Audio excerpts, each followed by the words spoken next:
இது பாருங்க, புதுசா வந்து 2000 ரூபாங்க. 2000 ரூபாய். பக்கத்துல பாருங்க, ஒரே ஒரு ரூபாய் நோட்டு இருக்கு பாருங்க. மலேசியா ரூபாய் நோட்டுங்க. இந்த 2 நோட்டை நாங்க தண்ணியில போற என்ன நடக்குதுன்னு பாருங்க. தண்ணில போடுப்பா.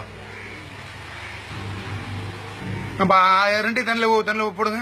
வச்சு அமுக்குங்க. அமுக்கிட்டீங்களா? எடுங்க பாருங்க. இந்த நோட்டு எப்படி ஊறி போயிருக்கு பாருங்க. இந்த நோட்டு எப்படி இருக்கு பாருங்க. இதுதாங்க நம்ம ஊர் நாட்டு பணங்க. பாருங்க, இது பாருங்க. இது ஒரு நோட்டாங்க. சாயம் போகுதுன்னு டவுட் வேற இருக்குதுங்க. இது பாருங்க, முடிஞ்சு போச்சு. இது வந்து பிளாஸ்டிக்குங்க, பார்த்துக்குங்க.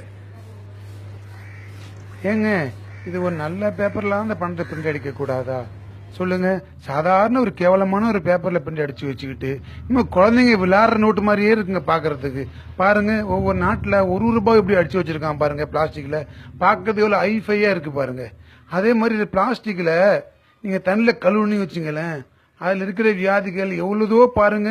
எவ்வளவோ அவேர்னஸ் கொடுத்துக்கிட்டு இருக்காங்க. அதுல வந்து இந்த நோட்டில் நிறைய வியாதி வருதுன்னு சொல்லி. இதே பிளாஸ்டிக் நோட்டுன்னு வச்சுங்களேன், அழகா தண்ணி போட்டு கழுவுனீங்கன்னா அழகா போயிடும்ல. இதை சம்மந்தப்பட்ட அதிகாரிகள் இது ஏன் இதை கண்டுக்காம இருக்கிறீங்க? அது இந்த நோட்டை பாருங்க, அந்த நோட்டையும் பாருங்க, இந்த நோட்டையும் பாருங்க.